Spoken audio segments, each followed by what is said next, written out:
വീണ്ടും ഹൃദയത്തുടിപ്പുമായി air ambulance. Thiruvananthapuram medical കോളേജിൽ നിന്നും ഹൃദയവുമായി എയർ ആംബുലൻസ് രാവിലെ 11 മണിക്ക് എറണാകുളം ജനറൽ ആശുപത്രിയിലേക്ക് പുറപ്പെടും. കൊല്ലം ചിറക്കര സ്വദേശി ഷിബുവിന്റെ ത്വക്കുൾപ്പെടെ 7 അവയവങ്ങൾ പുതുജീവനേകും. കേരളത്തിൽ ആദ്യമായാണ് ത്വക്ക് ദാനം ചെയ്യുന്നത്.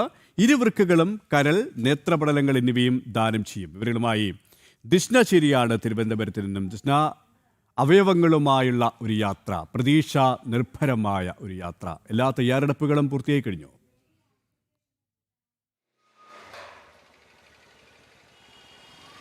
തീർച്ചയായും കെ പി സൂചിപ്പിച്ചതുപോലെ തന്നെയാണ് 11 മണിയോടുകൂടിയാണ് പോകുന്നത് എന്ന് തന്നെയാണ് നമുക്ക് നിലവിൽ മനസ്സിലാക്കാൻ സാധിക്കുന്നത്. അതിനു വേണ്ട എല്ലാ തയ്യാറെടുപ്പുകളും പൂർത്തിയാവുന്നു എന്നൊരു വിവരം കൂടി നമുക്ക് ലഭിക്കുന്നു. കൊല്ലം ഇടവട്ടം ചിറക്കര സ്വദേശി 47 വയസ്സുള്ള ഷിബുവിന്റെ ഹൃദയമാണ് ഇത്തരത്തിൽ എറണാകുളം ജനറൽ ആശുപത്രിയിലേക്ക് കൊണ്ടുപോവുക എന്നത് തന്നെയാണ്. രാജ്യത്ത് ആദ്യമായാണ് സർക്കാർ ആശുപത്രിയിൽ, ജനറൽ ആശുപത്രിയിൽ ഇത്തരത്തിലൊരു ഹൃദയ മാറ്റിവെക്കൽ ശസ്ത്രക്രിയ നടക്കുന്നത് എന്നൊരു പ്രത്യേകത കൂടിയുണ്ട്. അതോടൊപ്പം തന്നെ കേരളത്തിൽ ആദ്യമായാണ് ഈ സ്കിൻ ഉൾപ്പെടെയുള്ള ദാനം ചെയ്യുന്നത് എന്നത് കൂടി നമുക്ക് മനസ്സിലാക്കാൻ സാധിക്കുകയാണ്. ഈ ഷിബുവിന്റെ 2 വൃക്കകൾ, കരൾ, ഹൃദയം, 2 നേത്രപടലങ്ങൾ, സ്കിന്ന് എന്നിവയാണ് ദാനം ചെയ്യുന്നത്. തിരുവനന്തപുരം മെഡിക്കൽ കോളേജിൽ നിന്ന് 11 മണിയോടുകൂടിയാണ് ഇത്തരത്തിൽ ഈ ഹൃദയവുമായി എയർ ആംബുലൻസ് പുറപ്പെടുക എന്നൊരു വിവരം തന്നെയാണ് നമുക്ക് അറിയാൻ സാധിച്ചിട്ടുള്ളത്.